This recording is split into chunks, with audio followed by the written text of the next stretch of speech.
और इस वक्त की बड़ी खबर आप तक पहुंचा दें। चक्का जाम के बाद किसान नेता राकेश टिकैत का आगे का क्या प्लान है, क्या योजनाएं सामने आई है। 73 दिन से जारी अन्नदाता का आंदोलन आखिर कब खत्म होगा और टिकैत का अक्टूबर प्लान आखिर क्या है। किसानों के बीच से राकेश टिकैत से एक्सक्लूसिव बातचीत की हमारी सहयोगी नैना यादव ने, आप जरूर देखिए। 2.5 महीने से ज्यादा का वक्त हो चुका है। बीच में कई तरह के उतार चढ़ाव आए, लेकिन उन उतार चढ़ावों पर डटकर सामना किया राकेश टिकैत ने। और उसके बाद में 27 से 28 जनवरी के बाद तो मानो एक अलग सी तस्वीर नजर आई। लेकिन आखिर कौन है राकेश टिकैत? 2.5 महीनों से किसान नेता के रूप में तो वो मौजूद है, लेकिन अपने घर परिवार से दूर, अपनी तमाम जो निजी जिंदगी उन तमाम चीजों को दूर रखते हुए वो किसानों के हक की लड़ाई लड़ रहे हैं। बाबा, आखिर इतनी एनर्जी कहाँ से आती है? मैं आपको पहले दिन से लेकर देख रही हूँ, आज तक अभी तक उसी अंदाज में।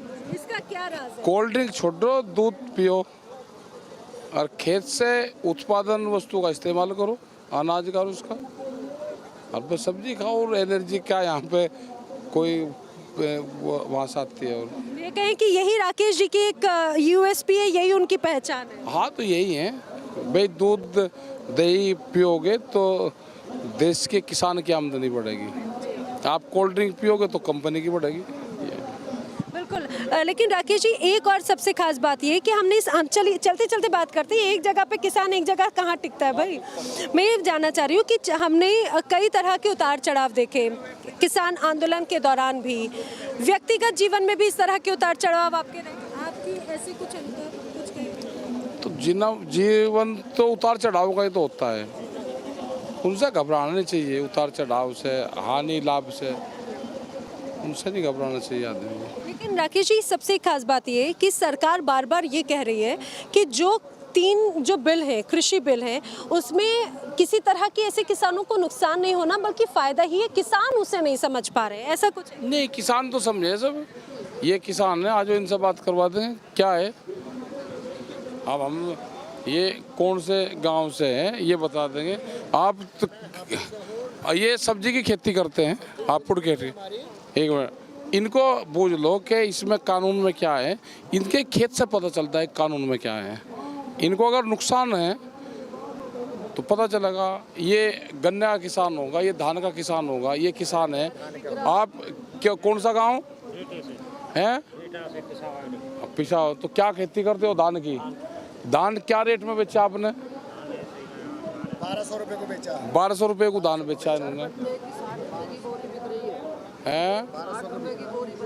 हाँ, कोई गन्ने का रेट नहीं डल रहा। तो ये आंदोलन किसान का आंदोलन है, ये कोई ना राकेश टिकैत का आंदोलन है। मैं भी एक तरह का किसान हूँ।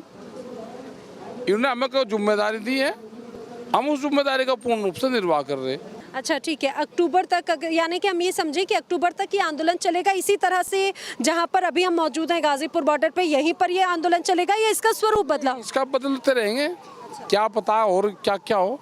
हाँ, अच्छा। सरकार ने ये भी प्रस्ताव दिया कि हम इसको इसे ये कहा जाए कि इसको अपडेट कर देते हैं, इसको संशोधित कर देते हैं। तो वो खत्म हो जाएगा तो फिर नया बना लेंगे। उसमें कागज भी तो लगते हैं, टाइपिस्ट भी वही है। भरोसा नहीं और ना खत्म ही करके करेंगे दोबारा। अच्छा, सरकार अगर संशोधित करने का बोलती तो भरोसा नहीं? ना ऐसा नहीं, नया बनाएंगे, फिर नया बनाएंगे।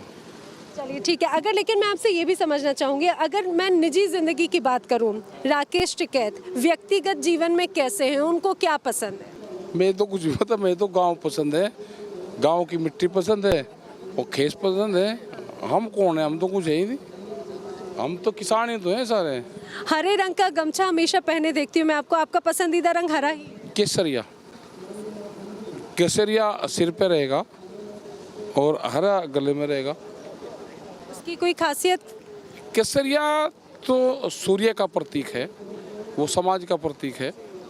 केसरिया एक जीत का प्रतीक है। और ग्रीन ये जमीन का और फसलों का प्रतीक है।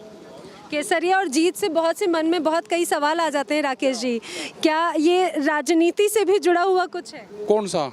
केसरिया भी? क्यों, कौन सी राजनीति से? ऐसे में पूछ नहीं, कौन सी राजनीति आप बताओ। क्या किसी राजनीति से भी जुड़ा हुआ? ना, राजनीति से तो केसरिया। अच्छा, कई लोगों के मन में ये भी सवाल कि किसान नेता तो हैं राकेश टिकैत, अब आने वाले दिनों में क्या राजनीति में भी नजर आएंगे और एक्टिव चुनाव में? 2022 में चुनाव है ना, हम नहीं चुनाव लड़ते।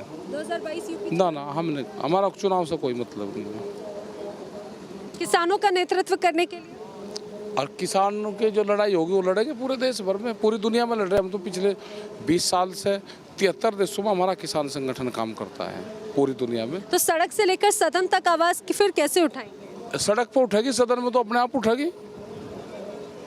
वहाँ क्या उठाने की जरूरत, वहाँ तो बोलने वाले अपने आप बोल देंगे। अभी क्या सदन में कोई है हमारा, हम यहीं तो आवाज़ उठा रहे, सदन में आवाज़ आ रही, तो ऐसे ही चलेगा।